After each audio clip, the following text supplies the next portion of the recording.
Hello everyone, greetings to you all. Praise the Lord. As you all know, today we have Wednesday meditation as every Wednesday we have. I hope you are able to hear me.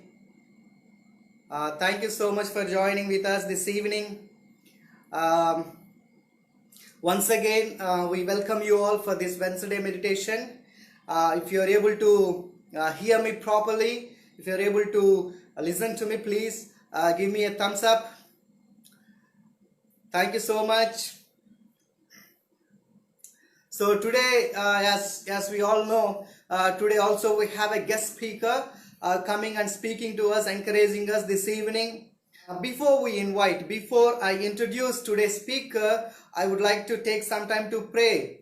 Let's all look to the Lord in prayer. Father, we thank you, Lord. We praise you for this evening. Lord, thank you for protecting us till this moment, oh Father. Lord, thank you for the opportunity that we're able to come to Wednesday meditation, oh God. Lord, right now, Lord, we pray that you would, Lord, grant us your wisdom, your anointing, oh Lord, that we will be able to receive what you are speaking to us this evening, oh God. We thank you, we praise you, Father. Lord, thank you for the great opportunity, Father, Lord, as we come together in this manner. We pray for the speaker who is going to come and speak to us, encourage us from your word, oh God. Anoint her with your spirit, oh Father. Help us, Lord, help us to be the doers of the word, not just the listeners, oh Father. We commit the rest of the time into your hands. In Jesus' name we pray. Amen. Amen. Hallelujah. So again, it's a great privilege to welcome all of you for our Wednesday meditation program. So before we introduce today's speaker, I would like to bring her into our life. Then I will give introduction. Just give me a second.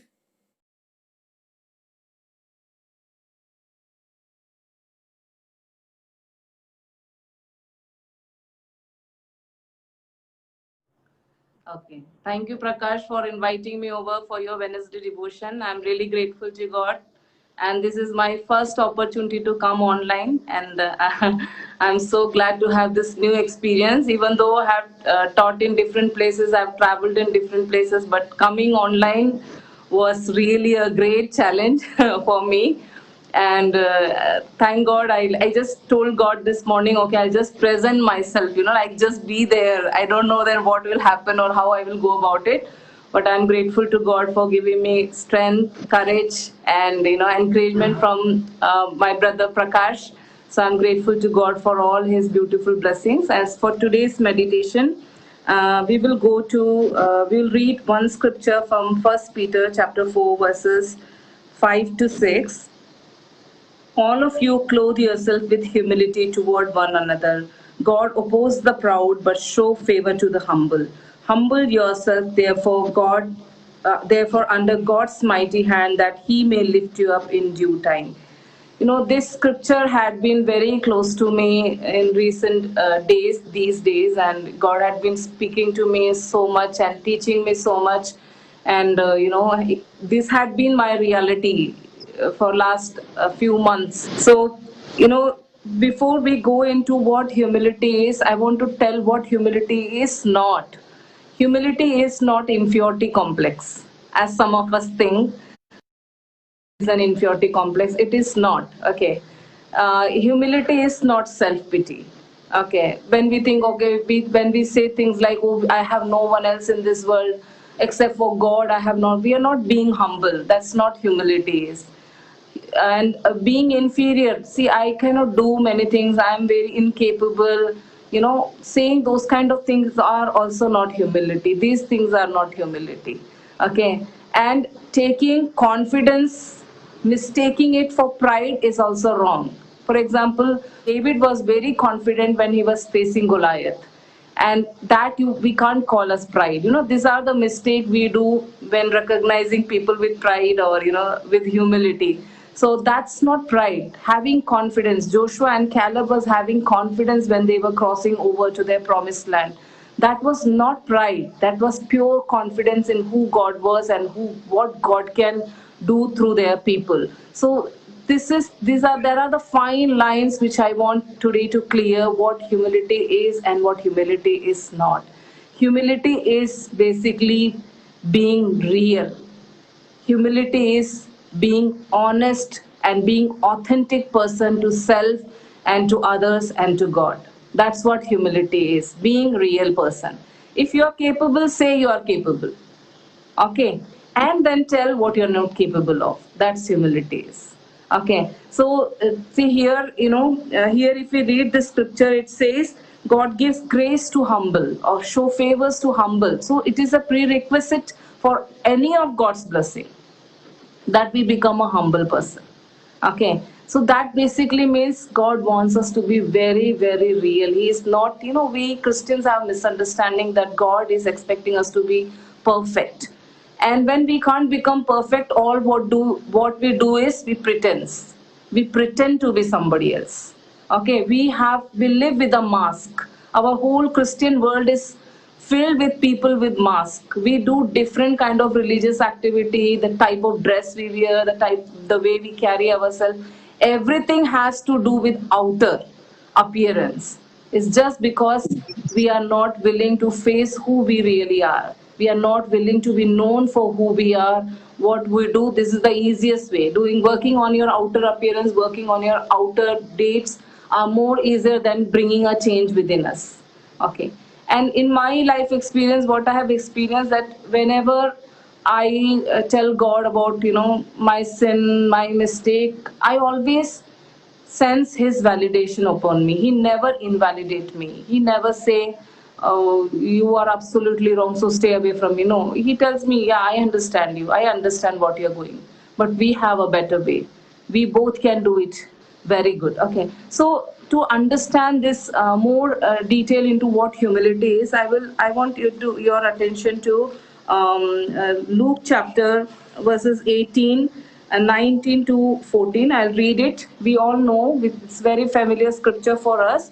Here is a story of two kinds of prayer.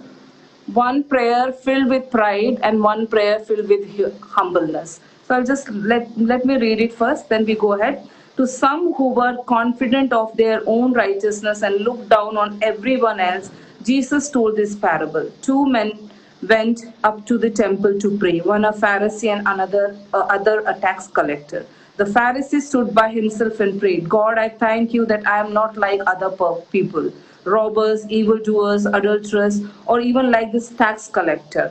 I fast twice a day and give a tenth of all I get. But the tax collector stood at a distance. He would not even look up to heaven, but beat his breast and said, Lord, have mercy on me, a sinner. I tell you that this man, rather than the other, went home justified before God. For all those who exalt themselves will be humbled, and those who humble themselves will be exalted. So this scripture talks about two type of prayer. Now let's talk about the pride prayer, or the prayer God does not like to hear, or God oppose, or it's not pleasing unto God. Is a prayer when you let other people down, when you compare yourself with other people. A humble person will always recognize that each person is having their own journey. Each person is having their own struggle. Okay, I read somewhere it says, do not judge the people who sin different than you. So basically we all sin, but we judge people, those who sin little different from us. Okay, so that's unfair. So this is what God is telling us in this scripture. Why he disliked this prayer? Because he was judging. He was telling, see, I'm not like evildoers. I'm not like tax collectors, adults, or even this sinner. He's making himself audible to that sinner who was praying there and comparing himself with this person. Okay, and so comparing, the first sign of a proud person is comparing. When we compare ourselves and when we look down on others. Okay, when we lose the vision of God, the sight of God, knowing that everyone is in their own journey, everyone is trying to live their life better, and trying to be best of what they can be, who they can be. When we begin to judge from our own standard, Whereas a humble person will always recognize, yes, maybe right now I am better than that person. Maybe I'm able to fast 2 times a day. Maybe I'm able to give my tithe. I'm able to do that. But here is a person who still have a potential to grow like me or even beyond me.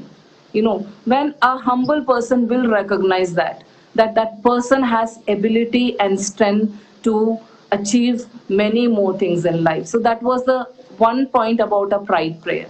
Next one was, this person was actually demanding God.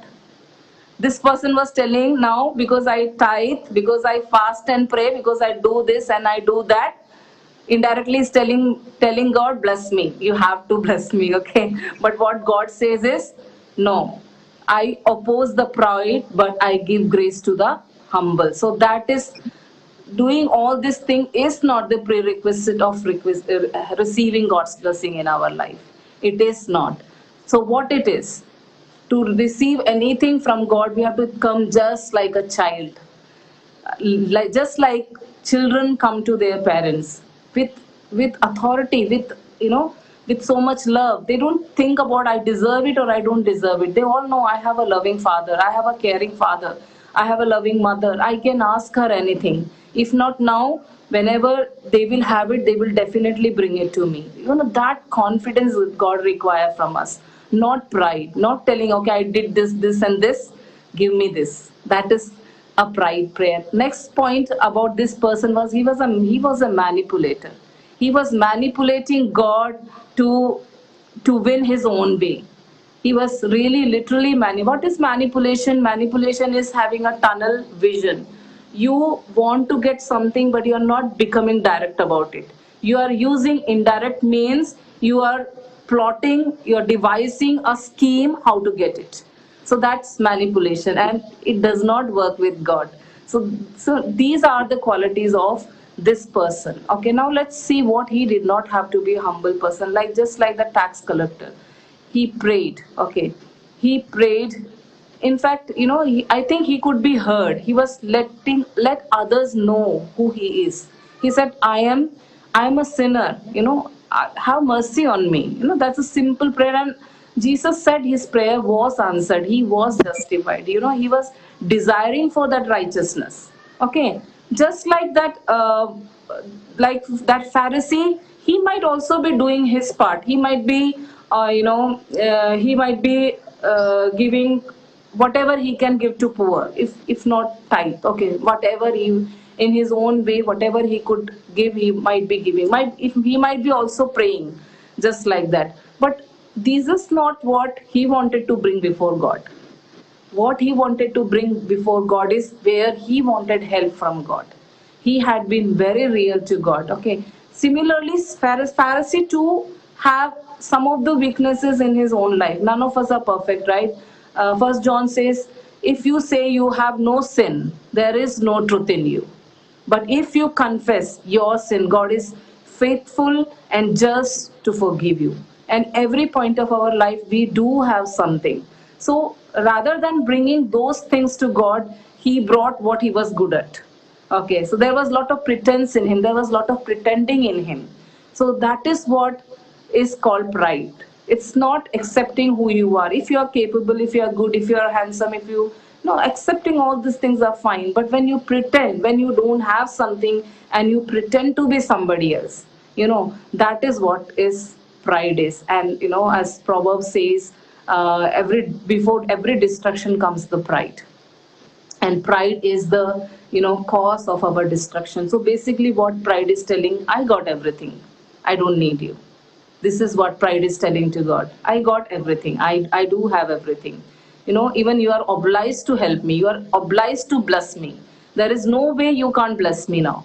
I got everything. That's what pride says. And humbleness or humility, what does it do?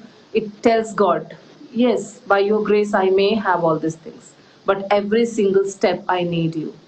Okay, even my breath is your grace. Even I am alive in this corona pandemic season of our time. I'm alive, I'm grateful to you. It's all your grace, it's all by your mercy. Without you I'm nothing, and with you I can do many things. So that is what grace is. And that is what we have found in several characters in Bible. One other character I want to, just like this comparison, I want to take David and Saul. Okay, David. Yes, David was. We know that he become a vessel of God's blessing, and I believe whoever becomes a God's blessing, they have this quality called humility in them. Okay. Another very good quality I have learned from David is he never mixed position and work together. For example, he was king, yet he was dancing on the street. Okay. But think about us, if we go to that kind of position in our life, we would not do things, small things. We mix our position and our work together, and we become so proud of our position, but that's not right. That's very wrong before God.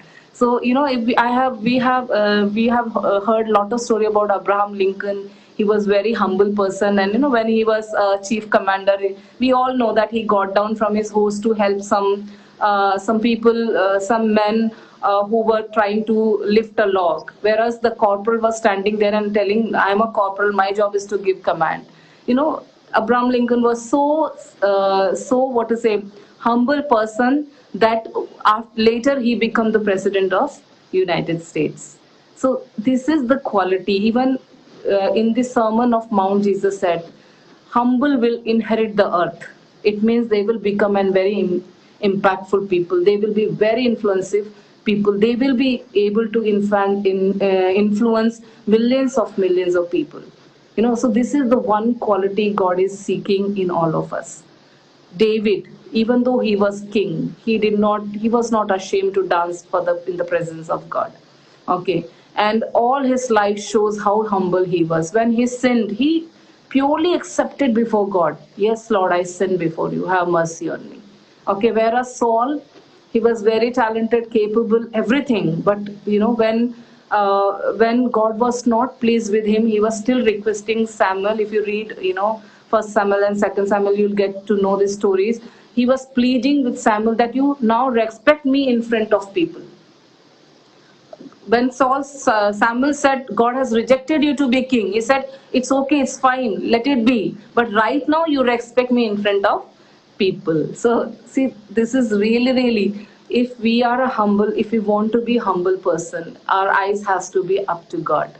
If we try to please people, we will never become God pleasing person. It does not mean we have to be rude and harsh with people. No, do your best.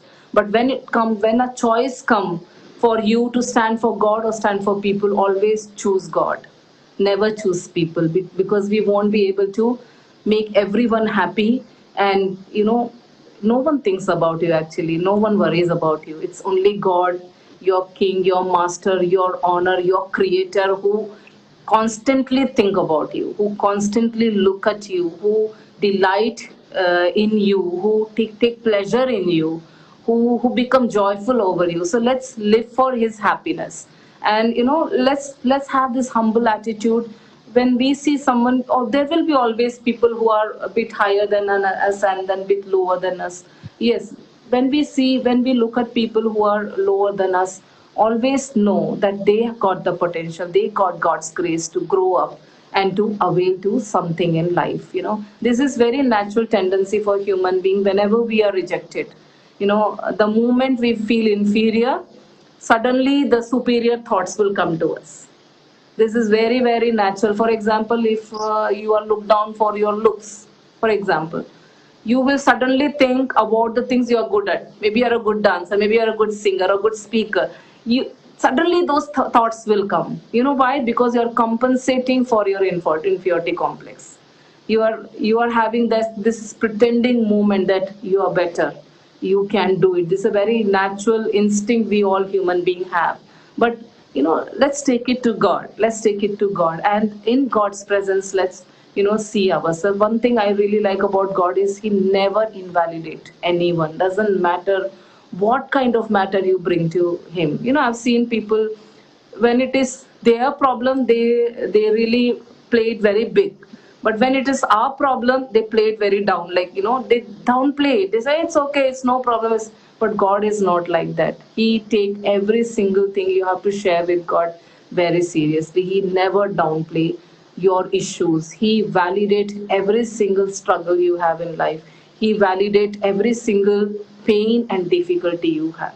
Okay, he comes and sit next to you and say, okay, I understand what you're going through. Okay, I know what you're going through, but let's face it together. Let's do it together. Okay, so that's how, that is who our God is. It is the greatest friend of all time. He's the most beautiful savior. He's the amazing friend. He's amazing God to us, and we can be as real as possible to him. And you will be surprised, you will be surprised that you don't know yourself very well. Many things you observe yourself and say, how can I do this? But God knows why exactly you're doing. How can I do this? How can I end up in such situation? But God, you do things. And if you are faithful, there had been two psychologists who came up with a window called Johari window, because their name was Joe and Harry. So this window is called Johari window. And in this window, they say our heart has four parts. Okay. So the first one is open part, where everyone can see what's happening in our life. We will talk about it. People will tell us. And there is a hidden part in our life. Okay. Some things which we have hidden from others. Okay, we can't share it with others, or we don't have a trust level with others. So we do have hidden parts. Everyone have their own dark secrets which they keep to themselves. And the third part is blind part. Okay, in this blind part, you may not know things about you, but others know about you. They observe you and they tell you, oh, she's a gossiper, she gossips, but then you don't know about it. Or she's that kind of person, she's very negative person, she's very complaining person, everyone is talking about you, but then you don't know it. It's like just having a stain at your back and you don't know it is there. Every rest all people can see. So we do have blind spots. The fourth one is unknown part, which no one knows. We do not know, our friends do not know, no one knows except that God knows. And our heart is like a room. If you want to clean your room, you have to allow this hidden part, this blind part, and open part, and unknown part to be clean. And the first thing, if I ask you, if a room is closed for years and years, now you want to clean it, what is the first thing you will pick up? And most of the people say broom, but I'll say no, light. First we need light to see. When light comes, then we can see the dirt. Okay, and how light can come? Through humility only. Okay, how you can bring a light into your hidden part? At least there will be one or two people whom you trust. If you open up your life, if you tell everything, if you take away that filth, dirt, whatever is inside you, you allow the light to come inside your heart. Okay, how we can bring some light there? When you are open to correction, when you allow people to speak correction in your life, when you allow people, you won't you won't burst out, you won't shout at them, yell at them, then they will be able to speak, bring light to you. They will let you know what are the blind spot in you and unknown areas. When you allow all these three parts to be taken care, yes, God will help bring light into unknown areas. And this is the growth of our personal growth, where God plays his part through people, through our own self, and humility is required for us to grow into a better person. And it's always easy to live with an authentic person, a genuine person. We all find it easy, isn't it? At first impression never lasts forever. And here in this world, we are not to give impression. Like, we are here to express our heart, express who we are really, and express what God has laid in our heart. So may God help all of us to have certain amount of humility and grow each day in humility. It's not a one day thing. God will keep teaching us, keep taking us down and deep. That is what is required when you grow into humility, that you go more down, more deep, and you are able to see who you really are. And when you begin to give grace to yourself with God's grace, you will be easily be able to give grace to others. That is what Bible says, that forgive so that your sins can be forgiven. So when we forgive, the sins of our sins will be forgiven as well. So let's continue to grow in God's grace more and more. and let's keep ourselves humble. Let's wait for more revelation to come over our own life, the condition of our own heart, and let's keep changing ourselves. May God bless you. Thank you very much for having me this evening. Thank you.